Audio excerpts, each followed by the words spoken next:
हे साधारण 22 आणि 23 तारखेला नाशिक येथे होतं. प्रत्यक्ष अधिवेशन 23 तारखेला सुरू होईल सकाळी, पण 22 तारखेला इतर काही महत्त्वाचे अयोध्येतील राम मंदिरातील मूर्ती प्राणप्रतिष्ठेच्या सोहळ्यानिमित्त शिवसेना नाशिकला काळाराम मंदिरामध्ये दर्शन, पूजा, त्यानंतर रामकुंडावर म्हणजे गोदावरीवर महाआरती असा एक साधारण 22 तारखेचा कार्यक्रम आहे. साधारण 5:30 वाजता माननीय उद्धव ठाकरे काळाराम मंदिरात जातील. त्यांच्याबरोबर काही प्रमुख लोक असतील. तिथे पूजा होईल. 6:45 वाजता त्यांचं गोदा तीरावर आगमन होईल. तिकडे आरती होईल.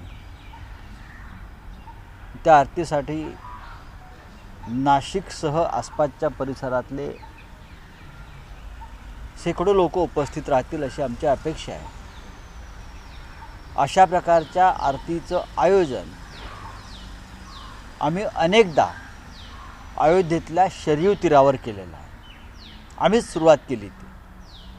उद्धवजींच्या उपस्थितीत अनेकदा आम्ही शरयू तीरावर रामाची आरती केली. ह्या वेळेला आम्ही ती गोदा तीरावर करू. त्याआधी 1:30 वाजता उद्धवजी ओझर विमानतळावर उतरून थेट भगूरला जातील. स्वातंत्र्यवीर सावरकरांच्या निवासस्थानी किंवा स्मारकाला म्हणा आपण, तिथे भेट देतील. सावरकर स्मारकावर जाऊन आदरांजली अर्पण करतील. आमच्यासाठी तो दिवस अत्यंत महत्त्वाचा आहे, कारण नाशिकला आलो अधिवेशन असताना वीर सावरकरांचं स्मरण झालं नाही हे आमच्याकडनं होणार नाही. आम्हाला कोणीतरी सांगितलं की पंतप्रधान नरेंद्र मोदी 4 दिवसापूर्वी नाशिकला आले, काळाराम मंदिरात गेले, प्रचार केला, काय शोभायात्रा की रोड शो केला.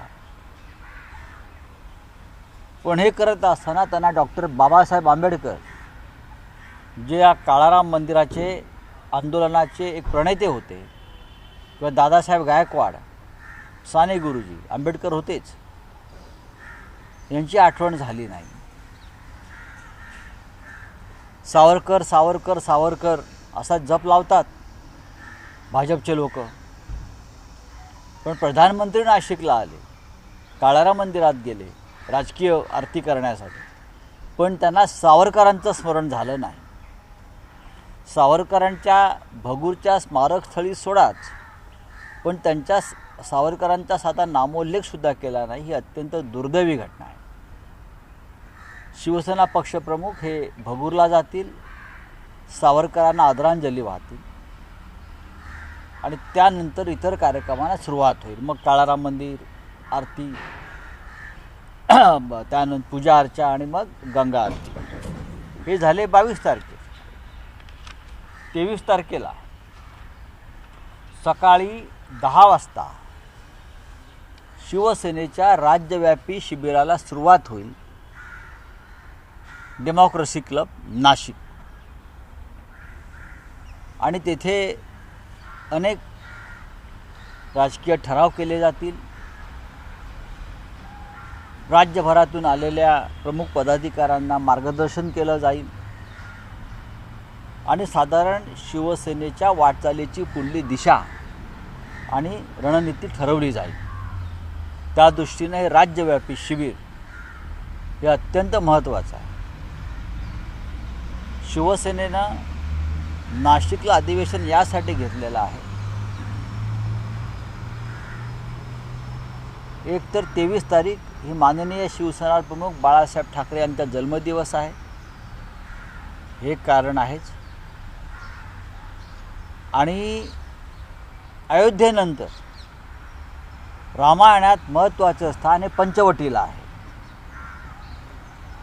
पंचवटीमध्ये प्रभू श्रीराम, सीतामाई, लक्ष्मण यांचं वास्तव्य होतं आणि खरं रामायण हे पंचवटीत घडलं. त्या दृष्टीने ती अत्यंत महत्त्वाची, पवित्र, मंगलमय अशी जागा आहे आणि म्हणून आम्ही पंचवटीची निवड केली, नाशिकची निवड केली आमच्या अधिवेशनासाठी. प्रभू श्रीरामावर असलेल्या आमच्या श्रद्धेचं ते प्रतीक आहे. अधिवेशनानंतर संध्याकाळी 5:30 वाजता नाशिकच्या अनंत कान्हेरे, हुतात्मा अनंत कान्हेरे मैदान, त्याला तुम्ही पूर्वी गोल्फ क्लब मैदान म्हणायचात, त्या अनंत कान्हेरे मैदानावर खुलं अधिवेशन म्हणजे शिवसेनेची विराट जाहीर सभा होईल. अशा तऱ्हेनं 22 आणि 23 तारखेला शिवसेना महाराष्ट्रातील विधानसभा आणि लोकसभा प्रचाराचं आणि तयारीचं तुतारी रणशिंग फुंकणार आहे. अशा प्रकारचा कार्यक्रम आहे आणि महाराष्ट्रातल्या सर्व मीडियाला आमचं आमंत्रण आहे. शिवसेनेकडनं जेव्हा अशा पद्धतीचं काही कॉन्क्रीट आणि ताकदवान कार्यक्रम जाहीर केला जातो तेव्हाच कारवाईचा बडगा उचलला जातो. जनता न्यायालयानंतर एका प्रमुख नेत्यांना सगळ्यांना नोटीस आल्या, चौकशी सुरू झाली, छापे पडले. तर किशोरी पेडणेकर आणि रोहित पवार जनता न्यायालय हा महाराष्ट्रातला आणि देशातला एक अत्यंत यशस्वी आणि ताकदीचा कार्यक्रम होता. या जनता न्यायालयातून या देशातली न्यायालय, या देशातल्या संविधानिक संस्था, मग विधानसभा स्पीकर असतील, ट्रायब्युनल असतील, निवडणूक आयोग असतील, यांचा खोटारडेपणा शिवसेनेच्या बाबतीतला हा आम्ही उघड केला. यांचे मुखवटे गळून पडले.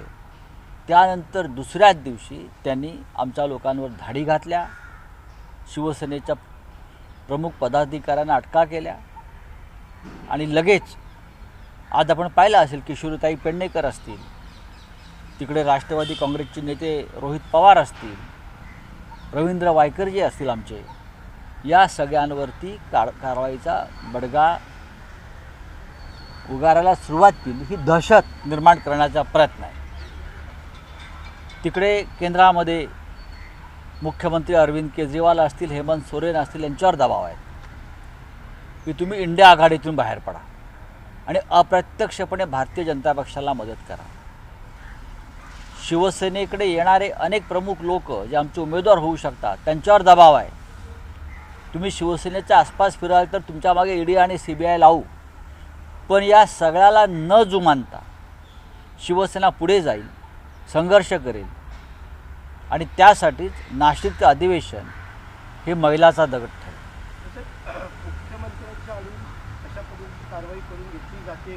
मुख्यमंत्र्यांना अक्कल नाही का? मुख्यमंत्री स्वतःला शिवसैनिक समजतात ना. मुख्यमंत्री स्वतःला बाळासाहेब ठाकरे यांचे सैनिक समजतात ना, बोलतात ना की मी सैनिक आहे म्हणून. मग त्या सैनिकांना अक्कल नाही? आपण काय करतो आहोत आणि आपल्या खांद्यावर बंदूक ठेवून काय केलं जात आहे?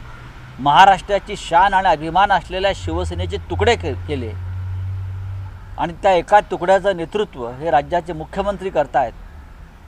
हा महाराष्ट्रावर झालेला आघात आहे, मराठी माणसावर झालेला आघात आहे.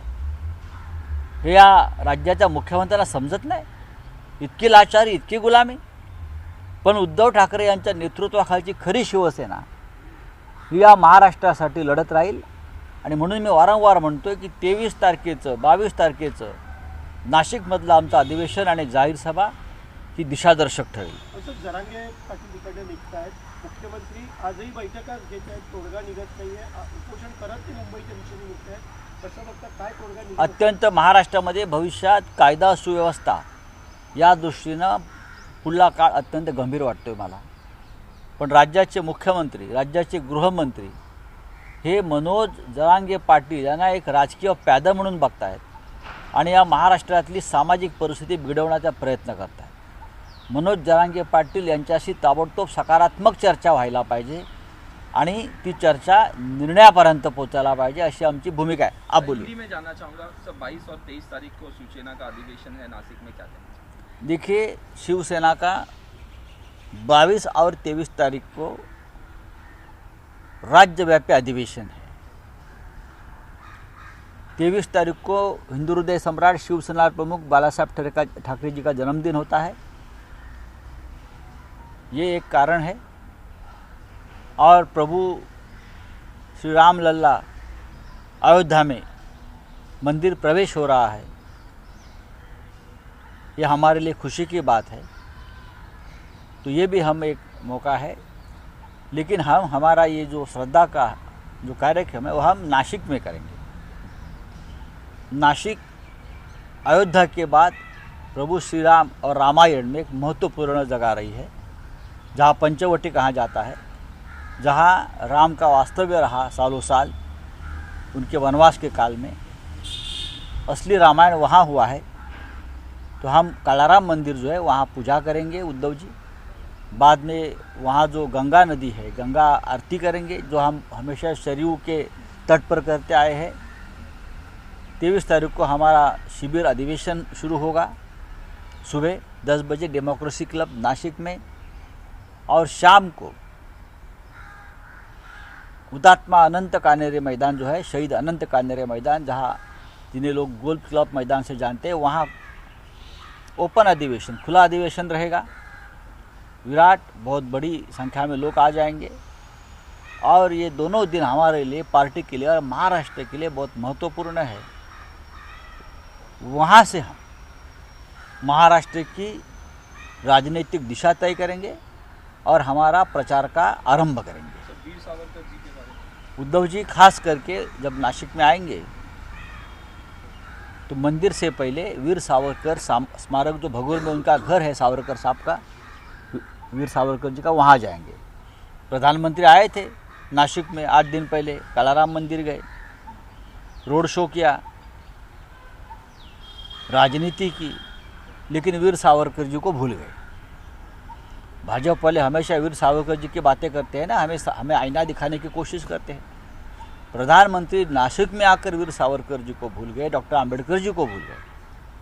लेकिन हम वीर सावरकर का स्मरण हमेशा करते हैं. तो हमारा जो प्रोग्राम है, पूरा कार्यक्रम है, उसमें वीर सावरकर जी के स्मारक पर जाना, उनके घर पर जाना और आदरांजलि देना, ये हमारा कार्यक्रम है. सर, कल उद्धव ठाकरे जी का बयान आया कि जिनको बाला साहब ठाकरे ने बचाया था वही शिवसेना को खत्म कर रहे हैं और ये हिंदुत्व और हिंदू में फर्क कर रहे हैं. इन नालायक लोगों से बच के रहना चाहिए. इस तरह से ये पूरे देश को संदेश है. ये कोई राजनीतिक संदेश नहीं है. बाला साहब ठाकरे ने किसको बचाया था ये पूरे देश जानता है. प्रधानमंत्री जी भी जानते हैं और गृह मंत्री जी भी जानते हैं कि उनके लिए बाला साहब ने क्या किया था, हिंदू हृदय सम्राट जी ने क्या किया था. ये पूरा देश जानता है ये दोनों के लिए क्या किया था. लेकिन आपने क्या किया शिवसेना के बारे में और हिंदुत्व के बारे में, यह हमें कहने की ज़रूरत नहीं है. जनता की अदालत एक ऐसा मंच हमने बनाया था. जो निर्णय शिवसेना के बारे में विधानसभा स्पीकर ने दिया है वो गैरकानूनी अनकॉन्स्टिट्यूशनल था. हम सब कुछ दिया था, हमारे पास पूरे एविडेंस थे. इलेक्शन कमीशन को हमने क्या दिया था, न्यायालय में क्या दिया, फिर भी ये कुछ बात मानी नहीं. तो हमने जनता के न्यायालय में, जनता के सामने, देश के सामने, ये सब ऑन रिकॉर्ड, ऑन स्क्रीन, बड़े स्क्रीन पर हमने सब एविडेंस रखे हैं और उनका मुखौटा निकाल दिया, गिर गया, एक्सपोज कर दिया. तो ये बौखला गए और दूसरे दिन से हमारे लोगों के ऊपर ईडी की नोटिस, इनकम टैक्स की नोटिस, चाहे हमारी एक्स मेयर किशोरी पेडनेकर हो, चाहे सूरज चौहान हो, चाहे रविंद्र वायकर हो, और भी है राजन साळवी जी है, अभी रोहित पवार को भी नोटिस आया है. ठीक है, कर लो जो करना है, हम डरते नहीं. सर, ये कहा जा रहा है, आपने कहा कि शिवसेना से दूर रहें और जो लोग शिवसेना से जुड़ना चाहते हैं इस चुनाव में, बड़े नेता है कुछ प्रवेश करना चाहते थे, तो उनके घर में भी ईडी जाते हैं, ईडी के लोग जाते हैं या ये लोग जाते हैं और धमकाते हैं शिवसेना के आसपास मत जाना, नहीं तो आपके पीछे ईडी लगाएंगे। ये देश की राजनीति है। ये चुनाव इस तरह से लोग लड़ना चाहते हैं, दहशत, धमकियाँ कर लीजिए, हम भी देख लेंगे। सर, पीएम का मंदिर मैसेज आप कैसे देखते हैं? दक्षिण की यात्रा लगातार हो रही है, नासिक टेम्पल से निकलकर वो अब रामेश्वरम तक, सर ये क्या मैसेज देना चाह रहे हैं? नए शंकराचार्य बनना चाहते हो चुनाव तक, चुनाव के बाद दूसरे अवतार में जाएंगे। विष्णु का 13वां अवतार पहले बना दिया है उनके अंधभक्तों ने। बात ऐसे है भाई, ये देश अब मुझे लगता है कि कोई खोमेनी चला रहा है क्या कोई लोकतंत्र तरीके से चुना हुआ नेता चला रहा है। बाला साहब ठाकरे ने एक बार कहा था, जब उनको पूछा था कि आप हिंदुओं के खोमेनी बनना चाहते हो, तो बाला साहब ने कहा था नहीं, मैं इस देश को खोमेनी के रास्ते नहीं चलने दूंगा। लेकिन आज देश हिंदू समाज को खोमेनी के रास्ते लेके जा रहा है। ज्ञान विज्ञान का रास्ता नहीं है, डेवलपमेंट का रास्ता नहीं है, विकास का रास्ता नहीं है, सिर्फ धर्म का रास्ता है, धर्मांधता का रास्ता है। और ये बहुत ही गंभीर बातें हैं देश के लिए। ठीक है, और आपका क्या है? सर एक और चीज़ जानना चाहेंगे, कल फारूक अब्दुल्ला ने बयान दिया था कि इंडिया ब्लॉक में दरार पड़ रही है सीट को लेकर, और नहीं, इस तरीके के बयान ममता मैं ये बनर्जी नहीं के मानता सामने हूँ। सामने आए। चाहे महाराष्ट्र हो, चाहे बिहार हो, चाहे और किसी राज्य में, स्टेट लेवल पर बातचीत जारी है। पश्चिम बंगाल का मसला अलग है, मुझे लगता है वो भी जल्दी सॉल्व हो जाएगा। महाराष्ट्र की बातें लगभग ख़त्म हो चुकी है चर्चा, और हम जल्दी हमारा सीट शेयरिंग फार्मूला हम डिक्लेअर करेंगे। असं मानलं जात नाही, असं भारतीय जनता पक्षाला वाटतं आहे। ते उद्या त्यांना रामाचा अवतारही म्हणतील। हा देश ज्या पद्धतीनं धर्मांधतेच्या रस्त्यानं पुढे चाललेला आहे, नेला जातोय राजकीय फायद्यासाठी, मला असं वाटतं या देशाचा इराण आणि इराक होईल का, तो केला जातोय का, ही भीती आहे। हिंदू हृदय सम्राट बाळासाहेब ठाकरे यांना मी एकदा प्रश्न विचारला होता, मी स्वतः, की तुम्हाला हिंदूंचं खोमेनी व्हायला आवडेल का? तेव्हा बाळासाहेब माझ्यावर चिडले आणि म्हणाले, नाही, हा देश मी खोमेनीच्या मार्गाने नेणार नाही, मला हिंदूंचं खोमेनी व्हायला आवडणार नाही, मी धर्मप्रेमी आहे, मी धर्मांध नाही, आणि मी या देशातल्या जनतेला धर्मांध बनवणार नाही, तर विकास, ज्ञान, विज्ञान या मार्गाने हिंदुत्व मी पुढे नेईन। आज नेमकं उलटं चाललेलं आहे या देशामध्ये। मला असं वाटतंय की कोणी हिंदू खोमेनी राज्य करतोय का, आणि हा देश 5000 वर्ष मागे नेला जातोय का, ही भीती मला वाटते। एबीपी माझा, उघडा डोळे बघा नीट।